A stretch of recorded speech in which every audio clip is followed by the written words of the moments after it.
பொதுவா நம்ம ஏதாவது ஸ்கூல்ல தப்பு பண்ணிட்டோம் அப்படின்னா, நமக்கு என்ன பண்ணுவாங்கன்னா, நம்மள கண்டிப்பாங்க, இல்ல தண்டிப்பாங்க. இது 2 தான் நடக்கும். ஆனா நாம இன்னைக்கு பார்க்க போற படத்துல பார்த்தீங்கன்னா, ஒரு மியூசிக் டீச்சர் அவங்க ஸ்டூடண்ட்ஸ் தப்பா வாசிச்சாங்க அப்படின்னா, அவரு அந்த பசங்கள ரேப் பண்ணுவாரு. அவருக்கு கிளைமாக்ஸ்ல எந்த மாதிரியான தண்டனை கிடைக்குது? இதுதான் இந்த படத்தோட கிளைமாக்ஸா இருக்கும். ஸ்டோரி என்ன பார்த்தீங்கன்னா, நம்ம ஹீரோயின் பேரு சார்லட். அவங்க வந்துட்டு சின்ன வயசுல இந்த பாஸ்டன்ல இருக்கிற ஒரு மியூசிக் ஸ்கூல்ல படிச்சிட்டு இருக்காங்க. அவங்க அம்மாக்கு திடீர்னு உடம்பு முடியாதனால, அவங்க பாதியில நிப்பாட்டிட்டு அவங்க அம்மாவ கவனிச்சுக்க போறாங்க. கொஞ்சம் வருஷத்துக்கு அப்புறம் அவங்க அம்மா இறந்ததுக்கு அப்புறம் திரும்பவும் அதே ஸ்கூலுக்கு திரும்ப வராங்க. ஆனா இந்த டைம் பார்த்தீங்கன்னா, அவங்க இருந்த இடத்துல லிஸிங்கிற ஒரு பொண்ணு ரொம்ப ஃபேமஸா இருக்காங்க. 2 பேருக்கும் பழக்கமாயிடுது. இவங்க 2 பேரும் அவங்க மியூசிக் ஸ்கூல் விஷயமா சைனாக்கு போக வேண்டிய ஒரு சூழ்நிலை ஏற்படுது. அங்க போனதுக்கு அப்புறம் அன்னைக்கு நைட்டு 2 பேரும் அப்படி இப்படின்னு நைட்டு ஹோட்டல்ல இருந்துறாங்க. அதுக்கப்புறம் சரக்கு அடிச்சுட்டு தூங்கிறாங்க. லோக்கல் சைனாவை சுத்தி பார்க்கலாம்னு சொல்லிட்டு பஸ்ல போறாங்க. போறதுக்கு முன்னாடி அங்க இருக்க தெருவோரமா இருக்கிற ஹோட்டல்ல சாப்பிட்டு போறாங்க. போனதுக்கு அப்புறம் லிஸிக்கு வயிறு பிரச்சனை ஆயிடுது. வாமிட் எடுக்கிறாங்க. அந்த வாமிட் ஃபுல்லாவே ஒரு புழுவா இருக்கு. இதெல்லாம் பார்த்து பயந்து போன பஸ்ல இருந்த மத்தவங்க எல்லாமே அவங்க 2 பேரையும் பஸ் விட்டு கீழே இறக்கி விட்டுறாங்க. அதுக்கப்புறம் 2 பேரும் நடந்து போயிட்டே இருக்காங்க. அப்போ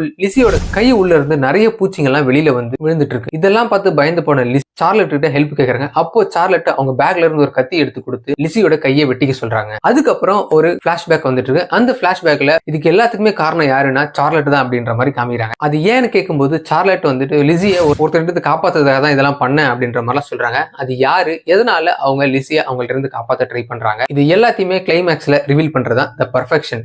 இந்த படம் நெட்ஃபிளிக்ஸ்ல இருக்குங்க. ஒரு தரமான ட்விஸ்ட் அண்ட் த்ரில்லிங் இருக்கிற ஒரு நல்ல படம் பார்க்கணும் அப்படின்னா இந்த பெர்ஃபெக்ஷன் படத்தை ட்ரை பண்ணி பாருங்க.